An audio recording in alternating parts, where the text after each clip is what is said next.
A survey conducted by the American Psychological Association found that 52% of Americans said the election is, quote, a very or somewhat significant source of stress in their lives.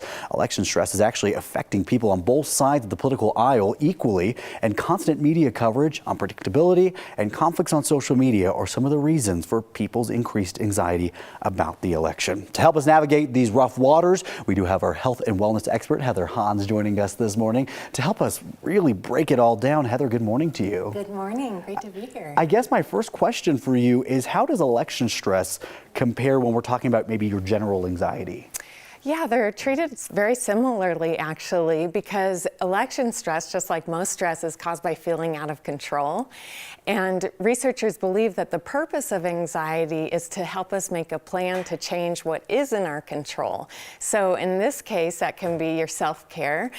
Can be surrounding yourself with people who are not going to increase your stress even more about the election. And also, of course, we have control over our vote. And like you said, going in early can get the stress out of the way now, and people can bring it into the box. And also that helps to just reduce stress about the election centers themselves, because that can be stressful. Yeah, certainly, but of course, exactly what you're talking about. Those are some great tips.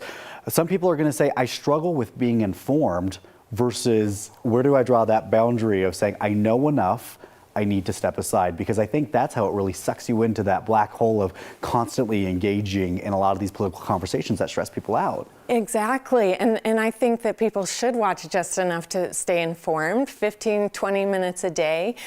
Mute the commercials, because we know that those are designed to increase our election stress. And also, just people, if they have a smartphone or a smart speaker, they can ask that for the highlights of the day and cut through all the visual images. So another thing that people can do is just practice directing their thoughts. And so, we can't control every intrusive thought that comes into our mind, but we can control it once it's there by switching the thought instead of indulging worst case scenarios, which people tend to do when they're uncertain. And researchers found that people who have high anxiety don't actually have more anxiety producing thoughts. They just focus on them more.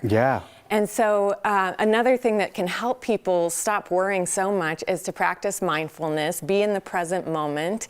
And that means allowing yourself to feel your feelings, because if you suppress your feelings, they'll just come back and make you more stressed. And also engaging your five senses, what you can see, taste, touch, smell, hear, because that brings your energy out of your worrying thoughts and into your body, what's happening now. A lot of good advice. Of course, Heather Hans, always a wealth of knowledge. Thank you so much for helping us with this. We appreciate it. Thank you for having me. Of course. Let's get a check of your forecast now with Ed Green.